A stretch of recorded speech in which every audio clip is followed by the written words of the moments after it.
Sebelum lanjut ke video, tekan tombol subscribe dan bunyikan loncengnya. CV, Surya Agung, resmi melaporkan Polda Riau, terkait penumpangan paksa tiang billboard, di Tugu Gong Batu 6 Kapro Hill. Berita TVR News. Pekanbaru, terkait perobohan billboard, atau tiang reklame, punya CV, Surya Agung, tim Masril, langsung mendatangi Polda Riau, telah membuat laporan yang diterima langsung oleh Bribka Edi Mulia, Selasa tanggal 23 Januari tahun 2024. Iya benar, saya telah membuat laporan kantor Polda Riau, terkait perusakan dan perobohan billboard atau tiang reklame, milik saya yang berada di Kabupaten Rokan Hilir, tepatnya di Tugu Gong, yang diduga dirusak oleh oknum pemerintah Kabupaten Rohil, ucap Masril. Kita sudah memberikan tindakan-tindakan pendekatan, agar dapat duduk bersama, yang terbaik, untuk selalu bermusyawarah, menciptakan suasana yang kondusif tidak ada permasalahan seperti ini, tutur Masril. Dalam Undang-Undang, Pasal 406, Ayat 1 KUHP, ini menentukan, bahwa, barang siapa dengan sengaja, dan dengan melawan hukum membinasakan, merusak, membuat sehingga tidak dapat dipakai lagi, atau menghilangkan sesuatu barang, yang sama sekali atau sebagiannya kepunyaan orang lain, dihukum penjara selama-lamanya 2 tahun 8 bulan. Semoga ini ada tindak lanjut dari Polda Riau, agar proses hukum tetap berjalan, supaya di kemudian hari, tidak ada lagi perbuatan yang merugikan bagi pengguna papan billboard di mana saja, pinta Masril. Di tempat terpisah organisasi kepemudaan, Ketua Aliansi Pemuda Milenial Teva Idris mengatakan, dari pencopotan tiang reklame, yang berada di Tugu Gong itu, saya meminta kepada Kapolda Riau untuk segera memanggil pejabat Kabupaten Rohil, artinya menurut saya, pemimpin kita sangat loyo, kenapa, seharusnya bisa memberikan kesejukan, dan rasa kenyamanan masyarakat, dan juga untuk menjembatani masyarakatnya apabila ada temuan yang menyangkut perda, tentunya dipanggil pihak pengelola, duduk bersama, dan tentunya, saya pinta kepada Bapak Mendagri, segera panggil Bapak Afrizal Sintong, karena beliau selaku pejabat yang berwenang di negeri ini, pinta Teva Idris yang juga Ketua LSM Pemuda Milenial. Liputan Tim Arman. Saya, Pak Teva, ya saya sekaligus sebagai ketua daripada Pemuda Milenial Pekanbaru.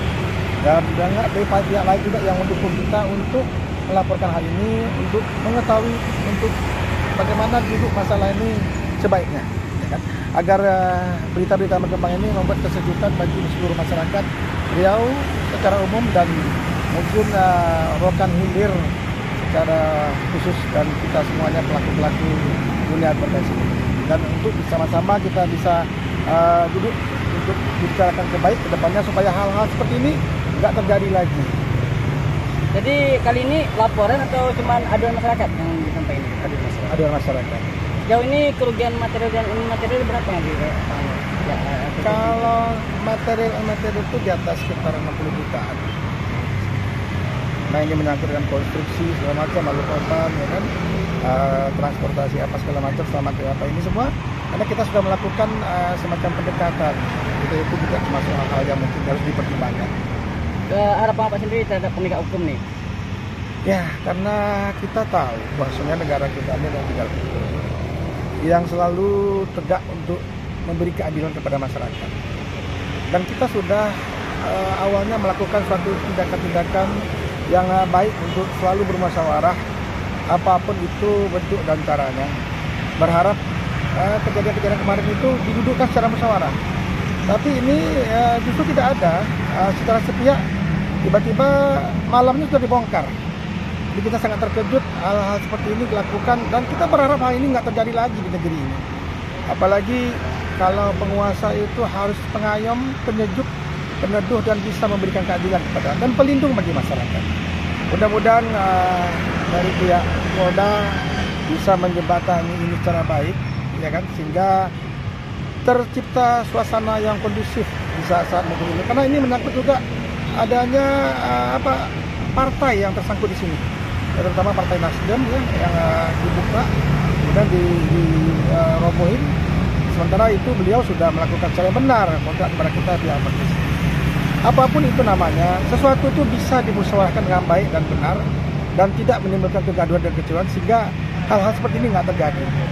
Kita berharap mudah-mudahan Bapak Kapolda melalui jajarannya mungkin Reskrim Umum bisa menjembatani untuk kita menyelesaikan persoalan ini. Ini meskipun masih ada aduan, apakah pintu mediasi masih terbuka ya depan? Namanya kita hidup ini kan perlu ada suatu musyawarah. Musyawarah itu salah satunya kan mediasi. Mediasinya nanti akan diharapkan menjumpakan titik temu yang terbaik agar tidak ada pihak yang dirugikan dan tidak ada lagi kedepannya hal-hal seperti ini terjadi. Dan ini mudah-mudahan jadi pedoman pada kita pelaku dari dunia petisi dan pemerintah daerah dimanapun. Kita perlu adanya suatu pendekatan dahulu sebelum melakukan hal-hal yang mungkin lebih jauh. Siapa? Dari abang sendiri, gimana bang? Pastinya hari ini tepat pada tanggal 23 Januari, hari Selasa. Pastinya saya bersama direktur yang juga pemilik dari reklame tersebut, kami sudah memberikan surat aduan Polda Riau. Tentunya harapan kami nanti Polda Riau segera memanggil yang bersangkutan. Kenapa berpihak dari 1-2? Makanya kami di sini ingin melaporkan terkait adanya pencopotan tiang reklame tersebut. Maka dari itu saya minta Polda Riau segera panggil pejabat Kabupaten Rohil, karena di sini juga tidak ada surat pemberitahuan, hanya mencopot seakan-akan negeri kita ini tidak punya pemimpin, sedangkan di sana punya pemimpin. Artinya pemimpin kita itu sangat loyo menurut saya. Kenapa? Yang seharusnya dia sejuk, dia bisa menjembatani seluruh masyarakatnya apabila ada di situ temuan-temuan yang menyangkut perda, tentunya dipanggil pihak-pihak pengelola. Jangan berpihak pada per orang, itu tidak boleh. Maka dari itu juga kami minta Pak Mendagri segera panggil Bapak Bupati Aprida Sintong, karena beliau selaku pejabat di daerah tersebut. Kenapa ini bisa terjadi miskomunikasi? Ini menjadi pertanyaan besar bagi kami masyarakat dari Provinsi Riau, khususnya Kota Pekanbaru. Saya hadir di tengah-tengah masyarakat yang juga saya memiliki organisasi yang besar. Maka dari itu ini harapan saya nantinya agar persoalan ini bisa diselesaikan dengan baik.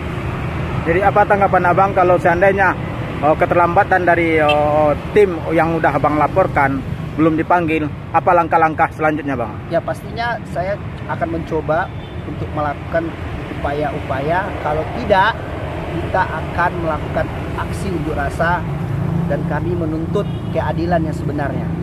Itu saja.